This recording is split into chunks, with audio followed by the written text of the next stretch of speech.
Hörmətli izləyicilər, Amarketsdən hər birinizi salamlayırıq. Bugün sizinlə gündəlik bazar analizini paylaşacağıq. Dolar indeksinə nəzər salsaq, bildiyimiz kimi, bir öncəki videomuzda da qeyd etdiyimiz kimi dolar indeksində 15 oktyabrda satış siqnalı formalaşmışdı. Belə ki, həmin günün birinci dəstək səviyyəsi olan 98.497 səviyyəsi qırılmışdı və dollar indeksi həmin səviyyənin altında bağlanmış oldu günün sonunda və bu da bir mənada dollar indeksində artıq satıcıların güclü olduğunu göstərirdi və həmin tarixdən etibarən diqqət etsəniz dollar indeksinə satış baskısı davam edir və günlər üzrə birinci müqavimət səviyyələrinin altında ticarət olunub. Bu da dollarda satış trendinin olduğunu göstərir. Və bugün ərzində nə qədər ki dollar indeksi bugünün birinci müqavimət səviyyəsi olan 98.245 səviyyəsini qırıb onun üzərində bağlanmazsa, biz hələlik dollar indeksində enişin davam edəcəyini proqnoz edə bilərik.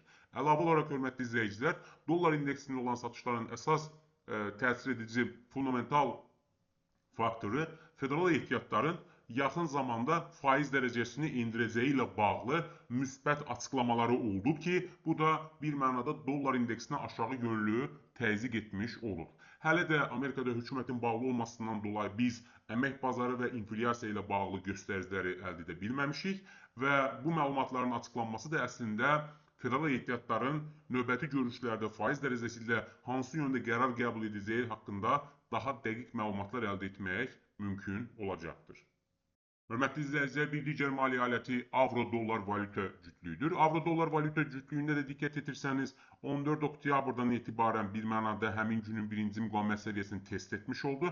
Lakin 15 oktyabrda avro-dollar valyuta cütlüyü həmin günün birinci müqavimət səviyyəsini olan 1.16347 səviyyəsini qırdı və qiymət onun üzərində bağlanmış oldu və həmin tarixdən etibarən diqqət etsəniz, avro-dollarda yüksəliş trendi davam edir. Bugün ərzində də nə qədər ki avro-dollar valyuta cütlüyü bugünün birinci dəstək səviyyəsi olan 1.16557 səviyyəsini qırıb onun altına bağlanmazsa, biz hələlik avro-dollar valyuta cütlüyündə yüksəlişin davam edəcəyini qeyd edə bilərik.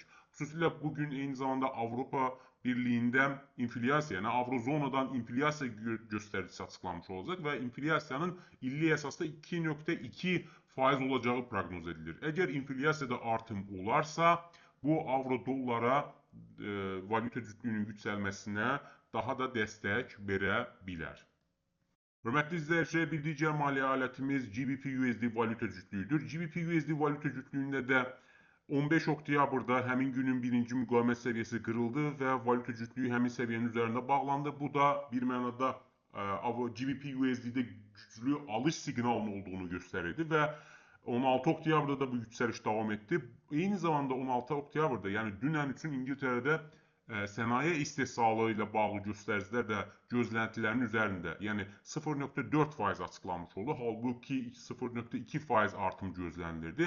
Bu da funta dəstək vermiş oldu və GBP-USD valyuta cütlüyü nə qədər ki bugünün birinci dəstək səviyyəsi olan 1.34003 səviyyəsini qırıb onun altında bağlanmazsa, biz GBP-USD-də yüksəlişin davam edəcəyini proqnoz edə bilərik.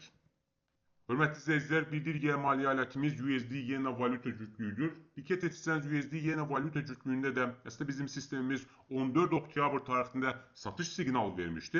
Belə ki, həmin günün birinci dəstək səviyyəsi olan 151.873 səviyyəsi olan dəstək səviyyəsi qırılmışdı və qiymət həmin səviyyənin altında bağlanmışdı. Həmin tarixdən etibarən USD-YENA valyuta cütlüyü 1, 2, 3 gündür ki eniş trendi ilə davam edir və nə qədər ki USD-YENA valyuta cütlüyü bugünün birinci müqavimət səviyyəsi olan 151-153 səviyyəsini qırıb onun üzərində bağlanmazsa, biz USD-YENA valyuta cütlüyündə eniş trendinin davam edəcəyini proqnoz edə bilərik. Hörmətli izləyicilər, bir digər maliyyə alətimiz qızıldır. Qızıl hər gün rekordlar qırır və sürətli yüksəliş davam edir. Qızıl tarixdə ilk dəfə olaraq market kapitalizasiyası 29 trilyon dollara çatmış oldu. Təbii bunu bir öncəki video analizlərimizdə də qeyd etdiyimiz kimi, qızılda yüksəlişin əsas səbəbi üzən məzənnələrə güvənin azalması, mərkəzi bankların durmadan öz valyutalarını dəyərsizləşdirilməsi və bundan dolayı qlobal bazarlarda inflyasiya gözləntilərinin yüksəlməsi və həmçinin də Amerikanın borc problemi və yaxud da qlobal borc problemi qızılda olan belə deyək, yüksəlişi dəstəkləyən əsas faktorlardır. Qızıl texniki analiz nöqteyi nəzərdən nə qədər ki günlər üzrə həmin günün birinci dəstək səviyyəsi və ya bu gün üçün desək, bu günün birinci dəstək səviyyəsi olan 4240 dollar səviyyəsini qırıb onun altına bağlanmazsa, biz qızılda yüksəlişin davam edəcəyini proqnoz edə bilərik. Əlavə olaraq, qızılda hər aşağı yönlü korreksiya əslində alış üçün böyük fürsət yaratmış olur. Hörmətli izləyicilər, bir digər maliyyə alətimiz S&P 500 indeksidir. S&P 500 indeksi ilə bağlı qeyri-müəyyənlik hal-hazırda davam edir.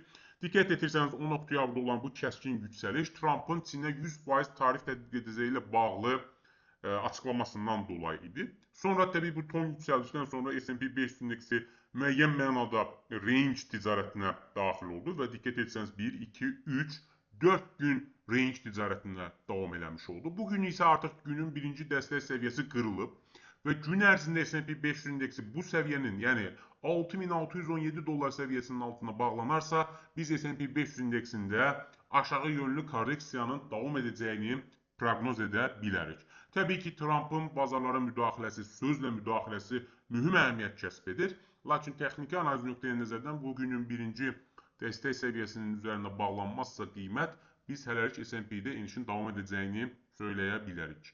Hörmətli izləyicilər, gün ərzində sizə çatdıracağımız xəbərlər bu qədər. Sizə uğurlu ticarət arzulayırıq. Sağ olun.